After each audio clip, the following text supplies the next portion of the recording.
बिस्मिल्लाहिर्रहमानिर्रहीम। अस्सलामुअलैकुम।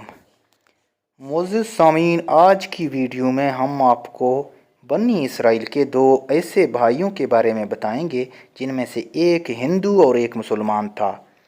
स्टोरी की जानिब बढ़ने से पहले हमारा आप लोगों से दरख्वास्त है कि मेरे चैनल को सब्सक्राइब करें और साथ में दिए गए घंटी के निशान को दबाना मत भूलें। तो चलते हैं स्टोरी की जानिब।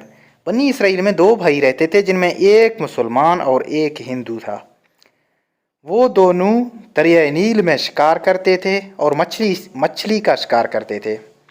उनमें से जो हिंदू था उनके जाल में हमेशा बहुत ज़्यादा मछली फंसती थी और वो बहुत ज़्यादा मछली की शिकार करते थे। लेकिन जो मुसलमान था उसके जाल में सिर्फ़ एक मछली रोज़ाना आती थी। और इसी तरह एक दिन मुसलमान की बीवी अपने छत पर गई तो उनकी मुलाकात अपने भाई हिंदू की बीवी से हुई। और हिंदू की बीवी बहुत अच्छी लिबास और बेहतरीन जेवर पहनी हुई थी, जबकि मुसलमान की बीवी गरीब थी।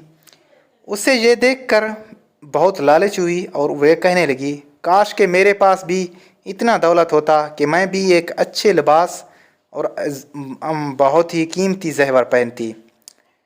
कुछ देर बाद हिंदू की बीवी बोली, अगर आपके शोहर हमारे खुदा की पूजा करेंगे तो आप लोगों के पास भी बहुत दौलत आएगी।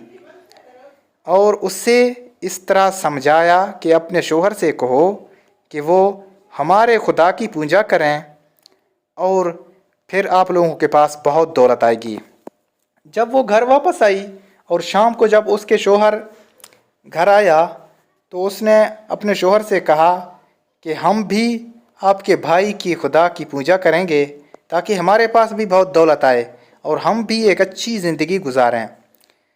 ये सुनकर उनका शोहर बहुत परेशान हुआ और उस मर्द मुजाहिद ने उससे कहा, अल्लाह के बंदी, आप नहीं जानते कि हमारा रब एक है? आप खुदा से नहीं डरती जिसने हमारे दिल को ईमान की नूर से मनव्वर किया?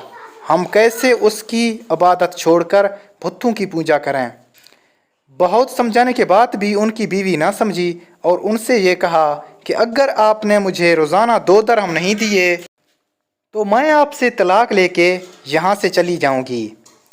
ये सुनकर मुसलमान भाई बहुत परेशान हुआ और उसने अपने बीवी से कहा, चलो ठीक है, मैं कल कहीं से मज़दूरी करके बहुत ज़्यादा मेहनत करके आपको रोज़ाना 2 दरहम दूँगा, उनसे आप अच्छा लिबास और जेवर ले लेना। ये सुनकर उसकी बीवी को कुछ इत्मीनान हुआ और उसने कहा, अच्छा ठीक है। इस तरह वो कल सुबह मज़दूरी के लिए चलना गया। बहुत से गांव और शहर में वो घूमा लेकिन उसको किसी ने मज़दूरी पे नहीं रखा। वो थक गए हारे परेशान होकर समुंदर के किनारे आया और अल्लाह ताला की इबादत करने लगा। पूरा दिन उसने अल्लाह ताला की इबादत की और जब शाम को घर वापस चले गए तो उसकी बीवी ने पूछा, आपको काम मिली? आपने मेरे लिए 2 दरहम ले आए?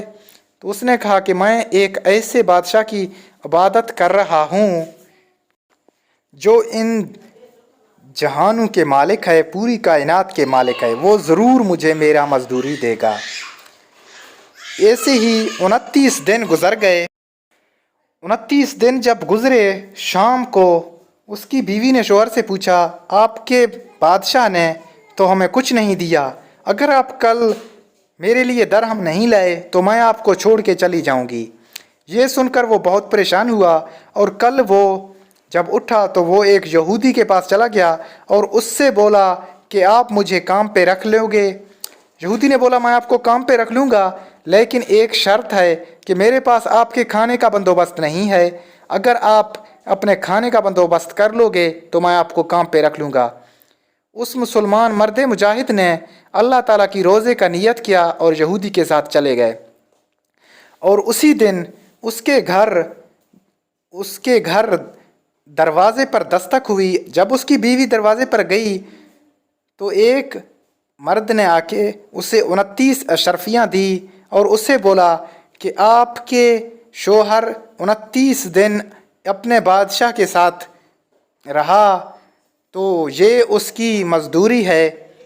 अगर वो आज आता तो उसके पूरे 30 अशरफियाँ मिलती, लेकिन इसीलिए उसे एक कम मिल रहा है क्योंकि वो आज एक यहूदी के साथ चला गया।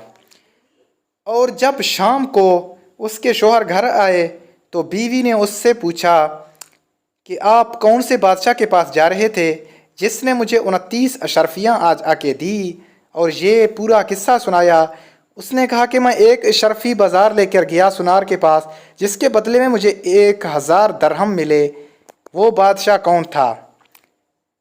तो वो मर्द मुजाहिद बहुत परेशान हुआ और उससे ये कहने लगा कि आपकी वजह से मैंने अपने रब को छोड़कर आज एक यहूदी के साथ चला गया। काश कि मैं अपने रब के साथ आज भी चला जाता। ये कहकर उसने उस लालची औरत को छोड़ दिया और वो पूरा दौलत छोड़कर वो पहाड़ों पर चला गया और अपनी पूरी ज़िंदगी अल्लाह ताला की इबादत करते रहे। मज़ीद सामीन, इस किस्से से हमें यह सबक मिलता है कि हर हाल में हमें अल्लाह ताला का शुक्र अदा करना चाहिए, कभी भी उनसे नाउम्मीद नहीं होना चाहिए और मायूस नहीं होना चाहिए। अगर आपको वीडियो पसंद आई तो हमारे चैनल को सब्सक्राइब करें और वीडियो को लाइक करें। शुक्रिया।